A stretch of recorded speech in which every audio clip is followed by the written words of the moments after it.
Hello, everyone. Welcome to today's webinar. It's the sixth one in a row. We were on a little bit of a break. You could call it a summer vacation for us. But then now we're back. And we're back with some special guests because these two companies, CRIF and GD Next, will be coming to Montenegro this week, actually, to present their solutions, their open banking suite, and their partnership together here to the audience in Montenegro and all of the bankers coming to visit us from the Central and Eastern Europe. So it's quite special. And beforehand, we decided to organize this webinar to kind of give you the introduction and information because here in the Balkans, I believe there's a lot of misconception and a lot of confusion around open banking, around implementation of PSD2, what it's going to bring, what are some of the restrictions, what are some of the models that can be used, what are the benefits. And with the news of even Apple tapping into the open banking sphere, we just wanted to address this and show you how important it is and what are the best ways to harness the potential of open banking and how you can thrive in today's banking environment. Of course, as with any other webinar that we have, we're going to have a time for Q&A. So please feel free to write down your questions in the chat, and we're going to read them out loud after we finish our structured conversation that we have and our questions that we already prepared. So before we start, I'll just give you a little bit of an introduction. Today with me, I have Olga Levandovska from GD Next. Olga is a business consultant on open banking, European standards, and product manager responsible for the open banking product suite in GD Next. It's a Swiss-Ukrainian solution provider specializing in technology services for the financial industry. They're specializing in PSD2 implementation, compliance with the PSD2 regulations, and consulting on open banking standards.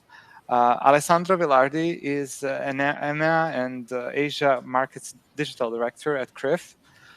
He's passionate about technologies and has more than 15 years of working in data-driven analytics companies.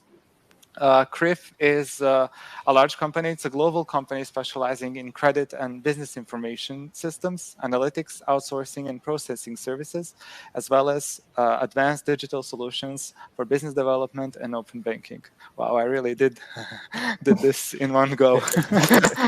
So welcome, guys. It's my pleasure to welcome you to Bank on Digital.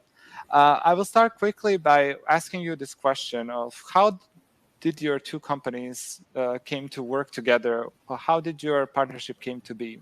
Olga, maybe you can start us off. Yes, with pleasure. Hello, everyone, and thank you for joining this webinar, and thank you, Joan, for such a nice introduction. So we've started to collaborate in several projects, and we actually helped CRIF, the company, by providing the testing environments to show the value of open finance for services, the services that you can build on top of compliancy, to show these use cases on the specific environments to their customers. So yeah, this is how we've started the collaboration. And currently, we work with CRIF Italy and CRIF Germany.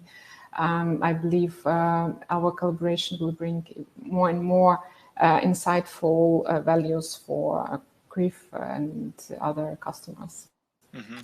And Alessandro, I wanted to ask you, how do you see this cooperation and your partnership? What's the added value that you both bring to EMEA and Asian markets, or specifically EMEA in this case? Yeah, thank you, Jovan, and thank you all for participating to this webinar. As Olga was saying, we are complement, meaning that we are able, with GD Next, to offer to our customers throughout the world the very end-to-end solution in terms of being enabled for open banking and in the future also, generally speaking, for open finance. So why we can be, let me say, catch as a complement, because we historically as CRIF provide let me say, value-added services, meaning that we can leverage data. We are very strong in leveraging data coming from several sources. You said already, Jovan, traditionally speaking, we are able to extract value from business information, which are made most of the time on public information. We are able to extract value from credit information by establishing several credit bureaus throughout the world. For us, open banking is, let me say, just another data source that we can use with our customer, and we are able to help our customer to extract the value from this kind of information. The collaboration with the GD Next for us is critical because there are a lot of activities, and Olga knows very well, that has to be done before extracting the value from this data. Exactly. So that's why we can complement our offer. Yeah, and I'm happy to dive even deeper now into that. And I would like start beforehand with some basics on open banking, if you don't mind. So Olga, can you explain to everyone what is actually open banking and where can we see it like on an example? Because I think like most people know it based on the account aggregation or basically merging several accounts into one platform. So can you start us off on that maybe?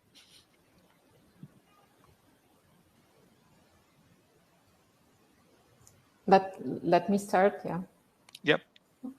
Okay, so what is open banking? I thought we will not touch this topic today because everyone, I mean, all has been said.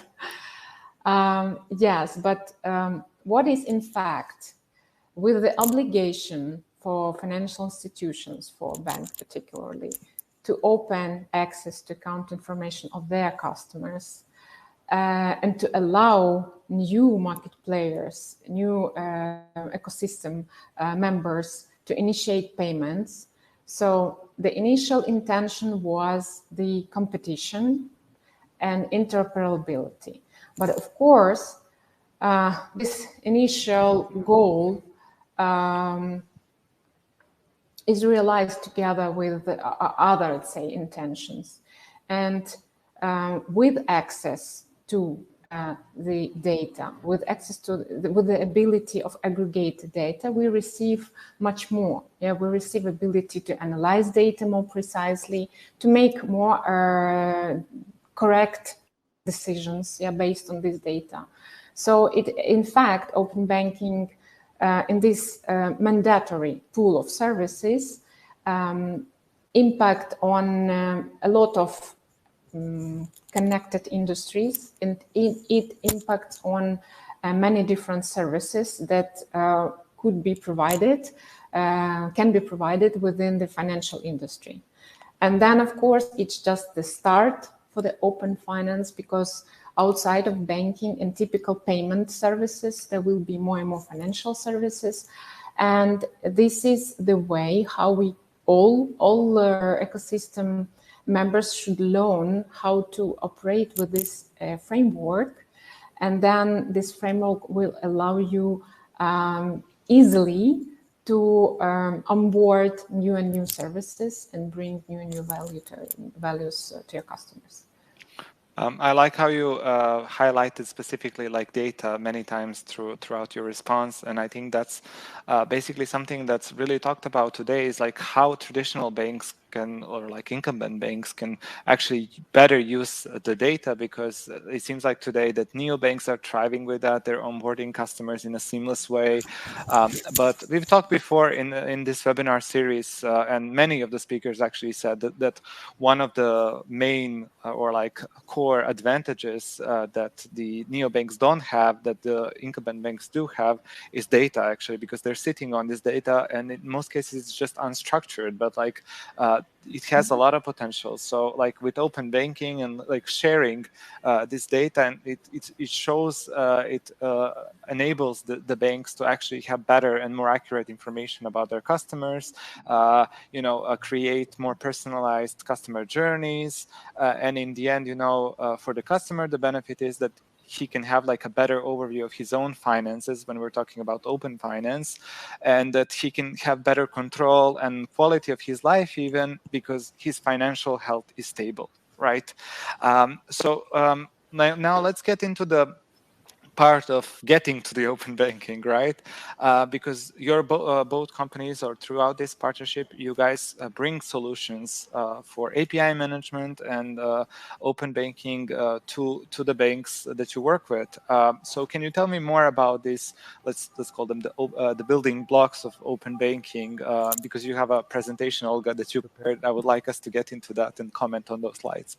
Yeah, I have some materials to share with you, so let me use them. Yeah, why not? Yeah, of course. Okay, now I have to switch here. Yeah. Yep. So what I will try to disclose you in the nearest several minutes, let's say, I will try to extract the most important summaries, of our practice. Let's look closer on what should be done on the country level and on each bank level in order to start open banking successfully, and then enter open finance era with confidence.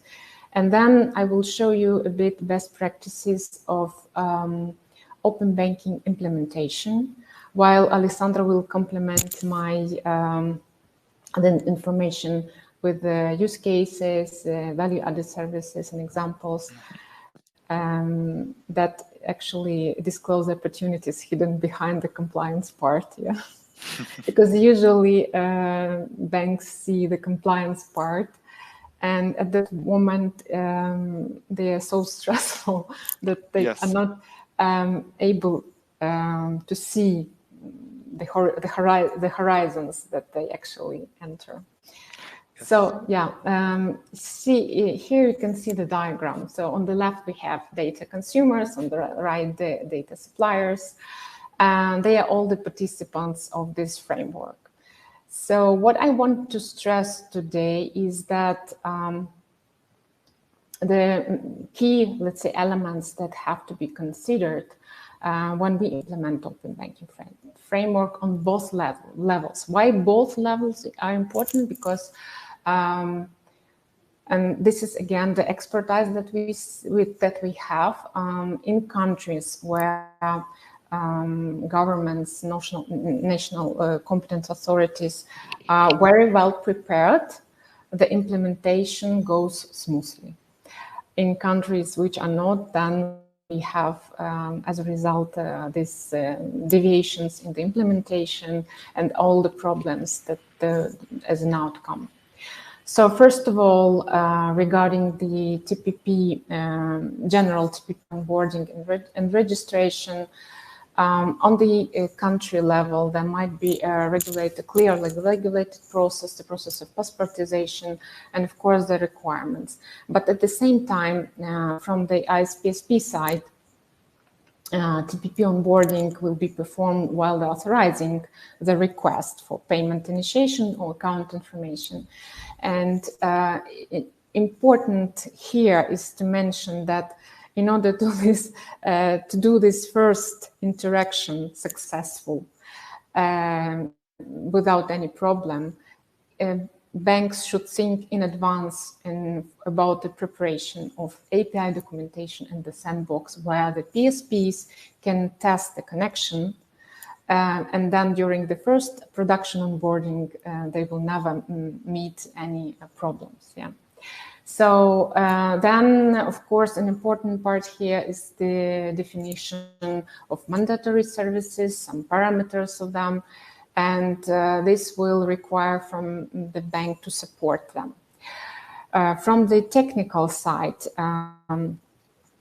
technical requirements for banks regarding the security protocol, some authorization, data storage requirements, local requirements can differ from the, let's say, general. and it is better to have them in details. That will ease, of course, the technical implementation on the bank side. Again, the implementation, then testing, and some audits should be performed by the bank. SCA approaches that will be applied or mandatory to be applied should be defined, and then that will influence on the banks regarding the implementation, which SCA will be implemented in the country. Consent definition according to local legislation, requirements to fraud incident reporting, so all the standards and APIs descriptions should be prepared on the country level. That will then be implemented on the bank side. So banks should think about, I mean, in order to do that, it is better to analyze the current infrastructure, current solution, the product suite of the bank, and then, of course, the existing capabilities of the bank. In addition to that, as a, let's say, the block that is now considered as non-functional, but will be touched in PSD3. So the performance, API accessibilities, and of course, it's much better to have all these rules at the start, not at the end, or not during the process ready. Yeah, so let's say quick summary from me that all these cornerstones and foundation rocks, SPs need to go through. They have to be analyzed very well before the start. And of course, on the preparation on the country level is important. And let me just ask you before you get into the more into the bank side, like, do you also deal with country authorities as GD Next? Like, do you interact with them in a way as like a consultant, or are you involved sometimes in the regulations that are to follow in those countries? Mm-hmm. A tricky question, as I also represent the Ukrainian Open API I know. group. Yeah. Yes, of course, we participate in the discussions and let's say advice or help in creation of local regulations, yeah, some requirements that would help local market to adopt smoothly, because yeah, there is a decision that we follow Berlin Group standard as common in all the European geography. So of course, and we are the members of the working groups of Berlin Group. We try to track the changes and updates, and of course we help to adopt them to internal markets. And I don't know if I told you before that we help with the open banking workshops for Albanian Bank Association. So at least we help to understand all the aspects, all the difficulties that might appear during this journey, and how to minimize the efforts and the costs. Mm-hmm. And is it like, as you mentioned, is like the compliance like the only issue that's usually like present, or are there like usually like also questions? Because I believe that probably like the second thing that comes up is like the technical implementation part. Like, how are we going to do that with the legacy cores, for example? That can also be like a big problem, right? Yeah, and we help with technical consulting as well. Because better understanding means fast implementation, no deviations, no problems, and more happy customers. Right. So basically what you're saying, Olga, is like that in ideal setting, you would join like at the beginning of the process as a consultant that can sort of like supervise like some of those initial stages and then help with the technical implementation and later on all of those full implementations that follow on. Yeah, sure. I understand. Okay. Okay, so we can spend several minutes more discussing the implementation. yeah, how it can looks like on the bank side. So let's go to the next slide. There are several models, and not all of them appeared from the beginning, no. But this is, let's say, as a state that we can comment on. It was popular, and it's still now the practice, to start with the individual solution for independent standalone for SPSP. Can be the self-developed solution or vendor acquisition, widely used in all countries all over the world. But as we have more practice with Europe, I will comment more European countries. And but in line with that, as vendors and the expertise evolved, so shared services also as API as a service solutions appeared. They mostly supported by vendors, but they really help newcomers, the banks that, let's say, maybe smaller with not so developed infrastructure, to implement the same, let's say, requirements, but provide the ability to decrease operational costs and, of course, decrease the efforts for implementation. The last but not least, we will see how it evolves. There are also centralized services. Also, service model is used, but it can be supported not by vendor, but by a national competence authority or some association, financial association or association companies. Relevant for specific countries. We know the example where in Switzerland, the market-driven billing platform is used by SIX Group, and the practice in Azerbaijan where the market is regulatory driven and the central bank will play this role in their case. So different models, different approaches. But I suggest we can compare them. Yep. What it is, I mean, the pros and cons of each model. I grouped them into individual and service because now we don't care who is the provider of this service. Yeah. Individual model gives us ability and direct influence on to develop extended services, premium APIs. It's easier than for ASPSP to conduct, let's say, internal audits, to control the security. And it gives less dependencies on some external occasions or events. But at the same time, let's look at the service model. And here we also have some advantages. And one of them is really important, as we see on practice. It gives faster implementation and less time to market, especially for markets where we have restriction in time. And of course, it allows update the solution, deliver new services on flight. And again, this is something that I mentioned before. It gives opportunity to share operational costs, which are significant, and that, as a result, give ability to compete with bigger players. Yeah. Both of this model has weaknesses. Some cons, yeah. Yeah. Again, now let's talk about weaknesses.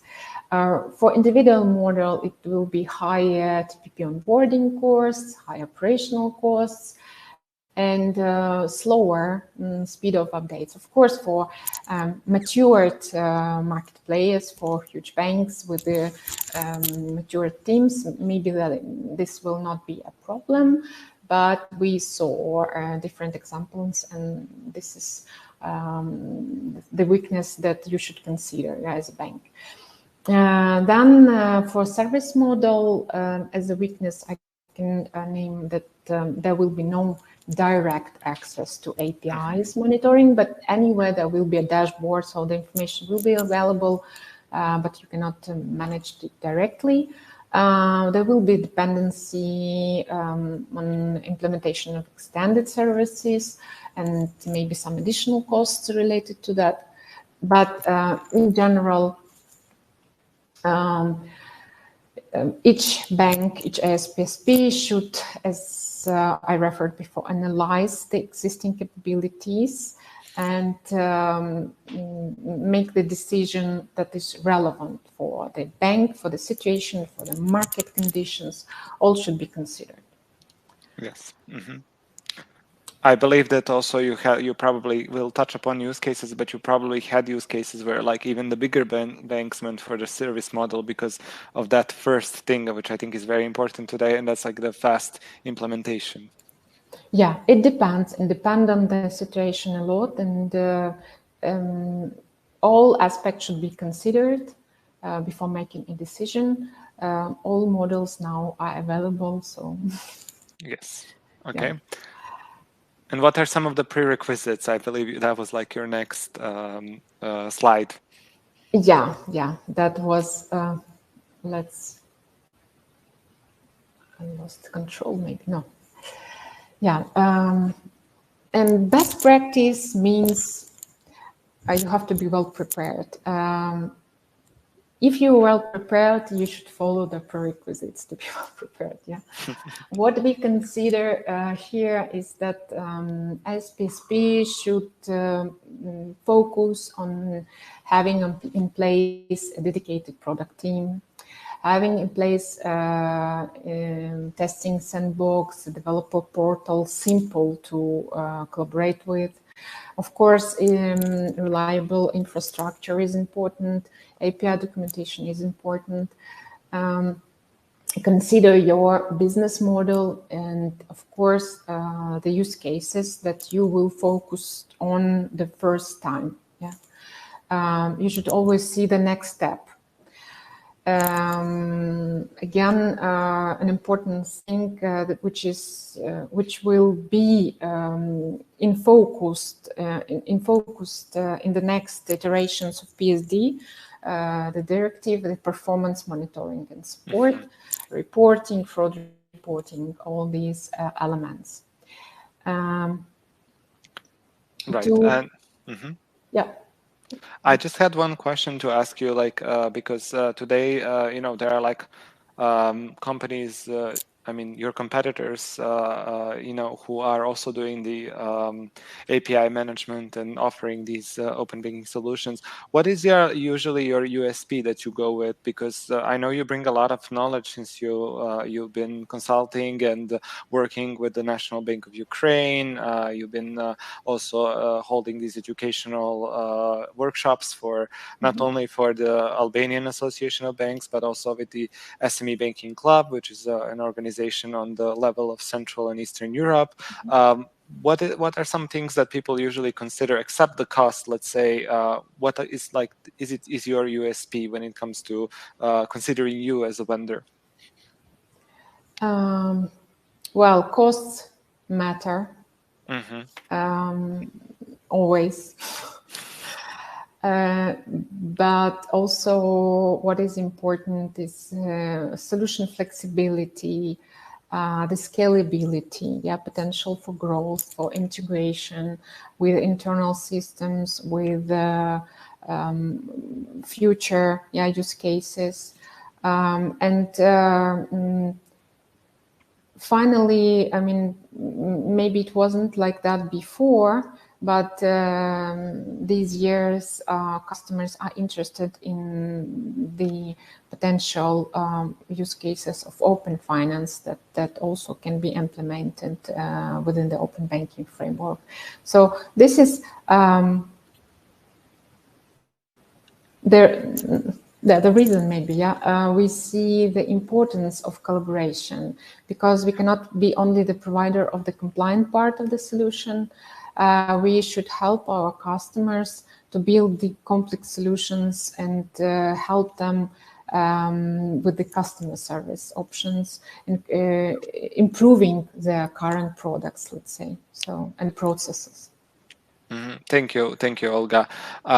Is there anything else you wanted to add before I ask Alessandro more about those complex products and services?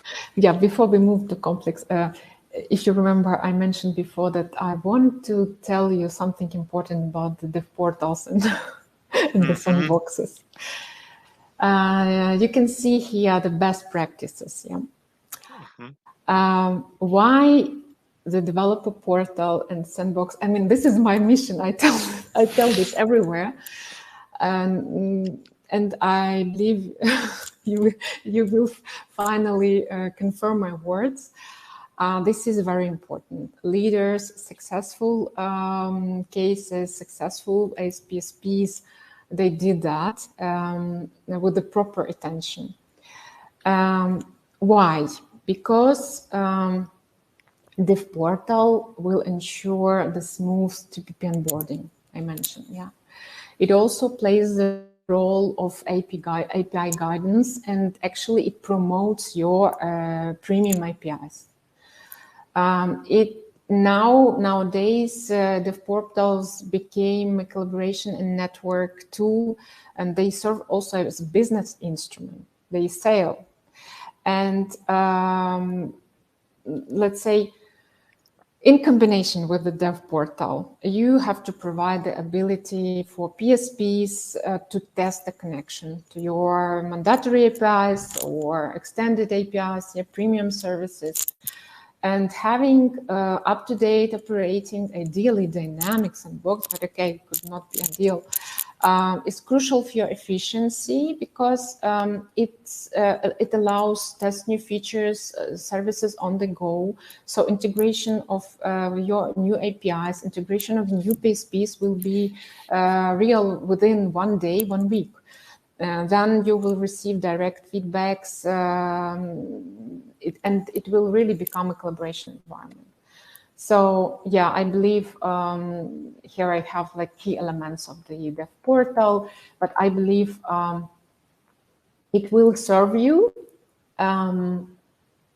even for it requires some efforts. It will serve you as an additional channel, yeah, for promoting your services.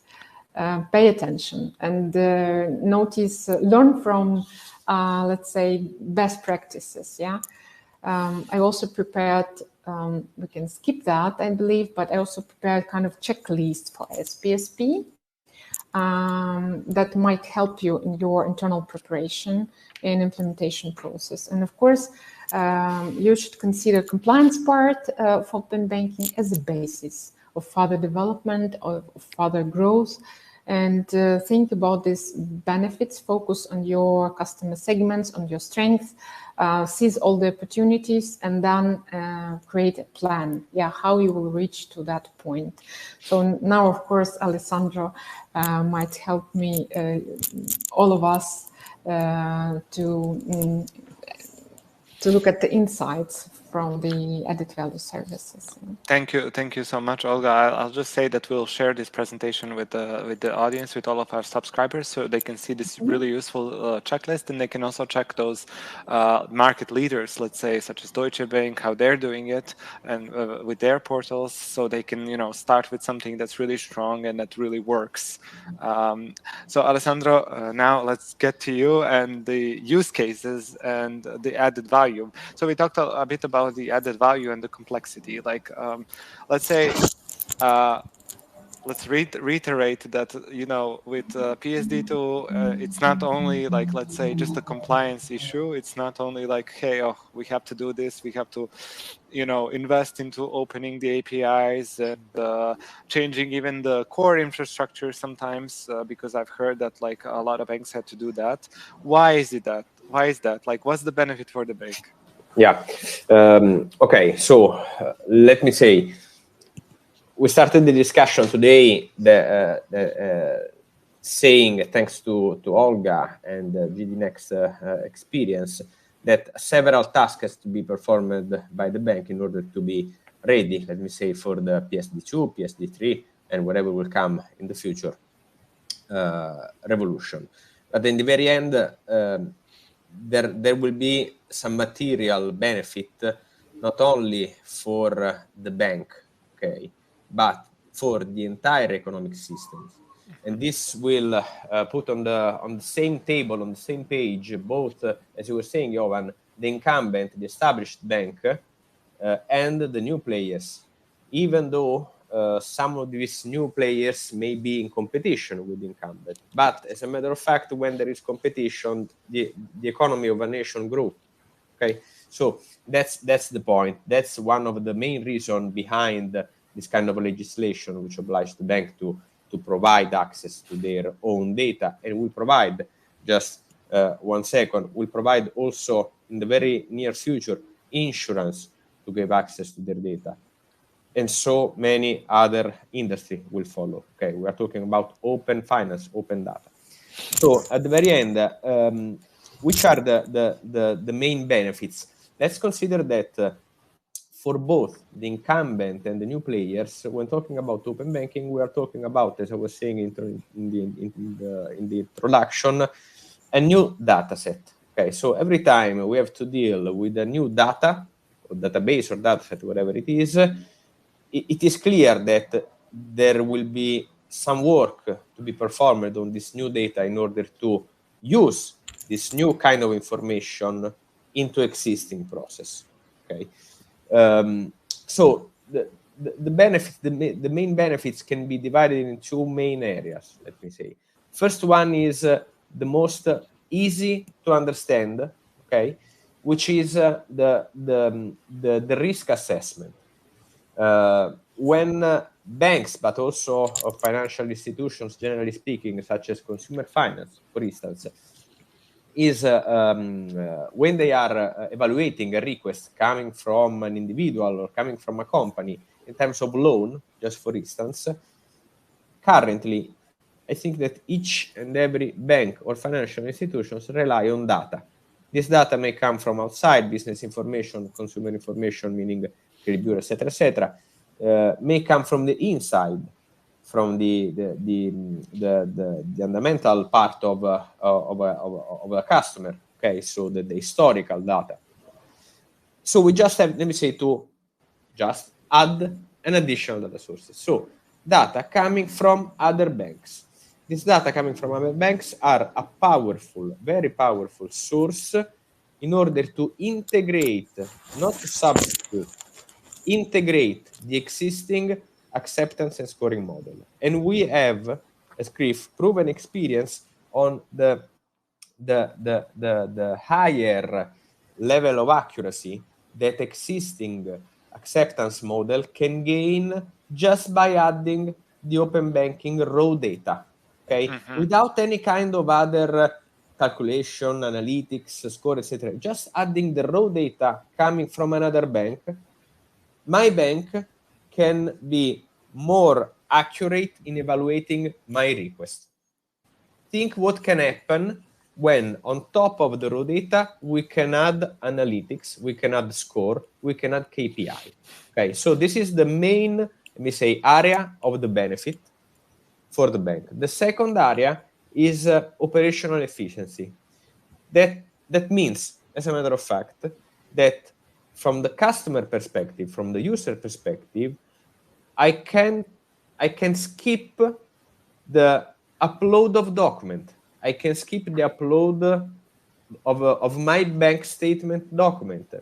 I can, in some case, skip, if I'm a business, the upload of my bank certification, which, let me say, provides information about who is the account holder. Yes. So on and so forth. This, again, has an impact not only from the bank perspective because of, let me say, more structured data that may come into an existing evaluation process, but has an impact also on the customer. Because me as a customer, I can tell you one, let me say, simple percentage, which is 50%. This 50% is the reduction in terms of going through a digital journey for a loan request. We are talking about consumer finance. So the consumer spends the half of the time if in requesting a loan online, if the user grants X access to the bank accounts. Okay, 50%. This means that from the consumer perspective, I will be very fast in requesting the loan. And from the bank perspective, I will be able to evaluate this loan near real time. Okay.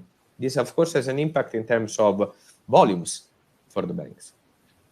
Okay. And I will just add to that we even have this data that shows that around 80 or 81%, if I'm not mistaken, customers in the UK actually said that the digital experience that the bank provides actually impacts the choice of the bank. So in these cases, let's say, even if you don't have the infrastructure to support, super advanced systems and stuff like that, just by encouraging the open banking practice, you can provide the seamless experience. Absolutely, that's absolutely true.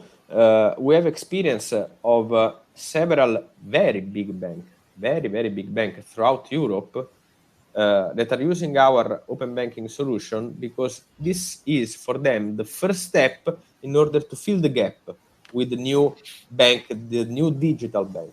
Okay.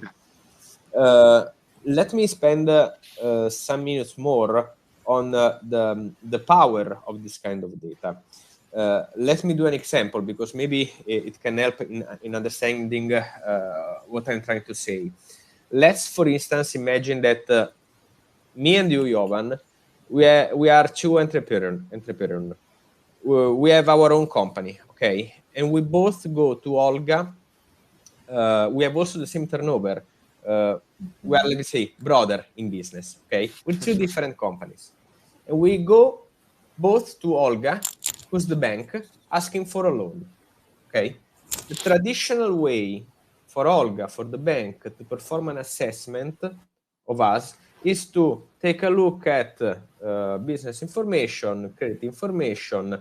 Both of us, are already customer of Olga's bank, so Olga knows, let me say, more or less everything about us, okay?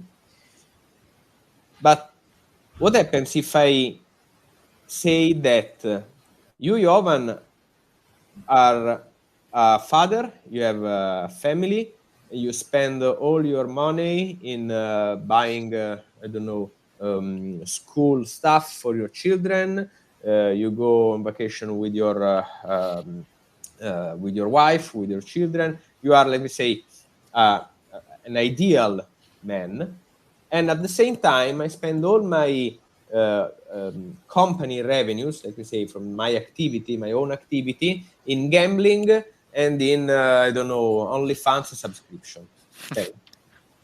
Right.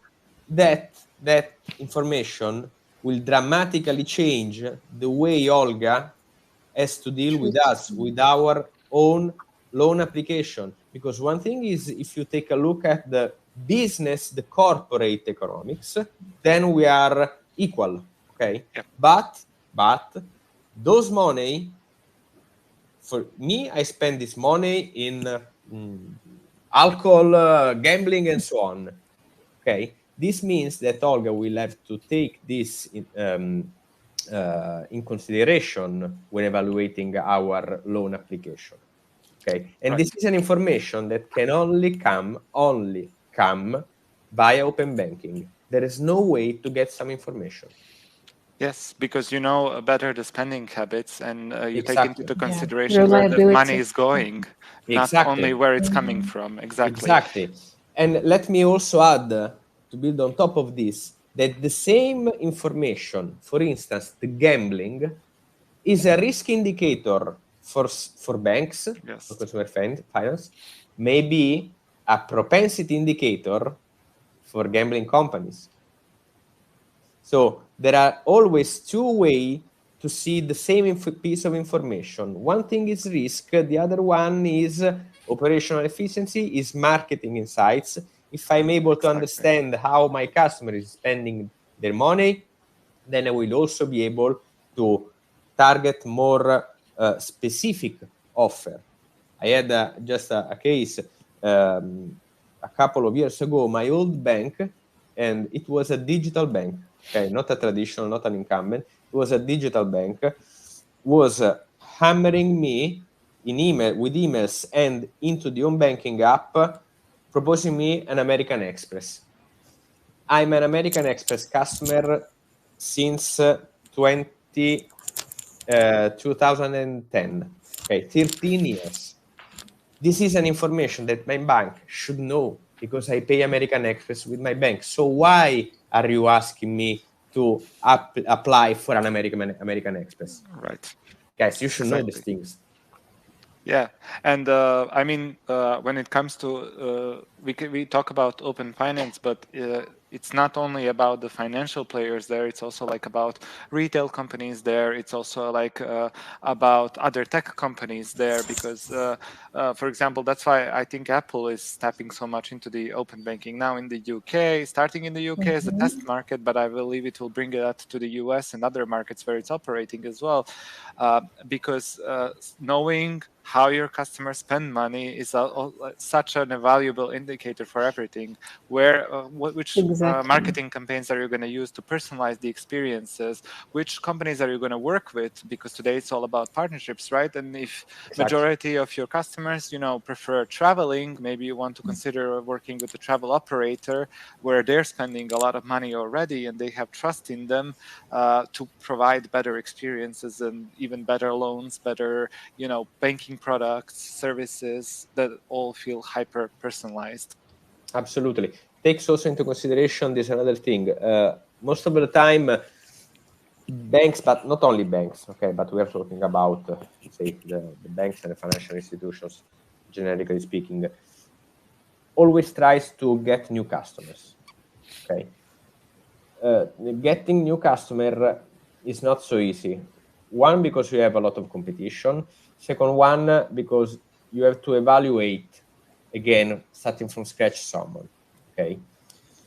But if you take a look at your own existing customers and take a look on how they spend their money, okay, and the banks knows it because the banks are the owner of the transactions, then you are able to perform some pre-approved loans campaign in a very, very, very efficient way, further reducing the risk of this kind of pre-approved campaigns.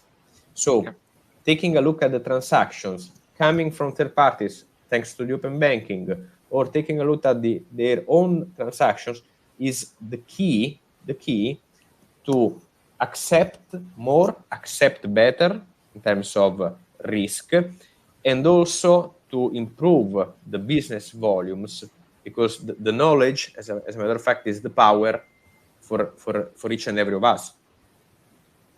Yes, and I want to say also the fact, like, because we talked so much about the benefits for the bank, but also a little bit about the benefits for the customer, that here you can actually have a way better wealth management with open banking and way better access to information and understanding that information, because we're talking about today now it's become more of like a commodity to have your own, let's say, financial advisor. And in this case, it doesn't even have to be a real person. It can just be an app. It can be an AI system today. Whereas before, it was considered like a VIP service where you had someone to take care of your money, to invest, to kind of give you advice where to invest your money, to savings, things like that. Nowadays, you can do that on your own with just the help of the systems, with the help of the AI, just because of this. So I think that's also important to kind of absolutely, Jovan. And let me add to build on this. Yes, it is true, but still the key is the quality of the data. Yes. Why? Because each bank categorizes the transactions in a way. Okay, so if me and you, Jovan, go in the same shop and buy the same pair of shoe, okay, my bank will tell me that I made a visit to and I spend money to, I don't know, sport something. Okay, maybe yours is more or less precise in terms of description of this transaction. This is key because when systems automatically try to give you advice on how you can invest your money, it's very important that the data under the hood are clear and are as much as they can precise in terms of spending behavior, okay? Because each and every bank has its own categorization system, okay? So when you try to, it's like me and you speaking two different languages, okay? Right now, yes, but right now we are speaking English. Yeah. So that's why a common layer between all the banks in a specific country has to take into consideration the fact that we are talking different language, but we can talk also in English together, okay? Exactly. Yes, and I just wanted to say that I read the other day like something that was very interesting to me. Where someone was like, you know, when Apple first got into the savings with the deal that they have with the JP Morgan, people were like, "Is Apple going into the banking? Like, are they creating their own digital bank?" And there was like one really interesting comment regarding that. And it was like, they're not interested in a digital bank. If they wanted to do that, they would have done that a long time ago. They're interested in payments and this information that you're talking about right now, because that is the key. Exactly. It's like saying that people needs banking, not banks. Exactly. Well, thank you so much, guys. I think we've already like gone for 50 minutes, and I don't see any questions right now. So I just want to say one more time to thank you for your time, because this was really interesting for me. I mean, I'm very much trying to read more about this topic. So I think for me, this was very educational. But I just also want to say that this also made me very excited about your mutual presentation that you guys will have here on Thursday with your colleagues May Polikarpova from GD Next and Anna Malai from CRIF. I'm going to be very excited to announce them here as speakers and host them. And I know that a lot of banks that are coming from the Balkans will benefit greatly from their presentation, just from hearing you two speak about this here. Yes, I just want to say thank you so much. Thank you for everyone who was watching. And we're going to be sharing the presentation. We're going to be sharing the video that we recorded and all of the materials with you. I'm going to be also sharing the contacts of Olga and Alessandro in case you have any questions, to reach out to them, to inquire about their services, consult with them. I'm sure they'll be happy to answer your questions. Thank you, Jovan, for invitation, for collaboration. Yeah, I believe we will have more and more conversations. Sure, interesting. Thank you, guys. Thank you, Jovan. Thank you, Olga. Thank you very much. Guys. Bye. Bye-bye. See you soon.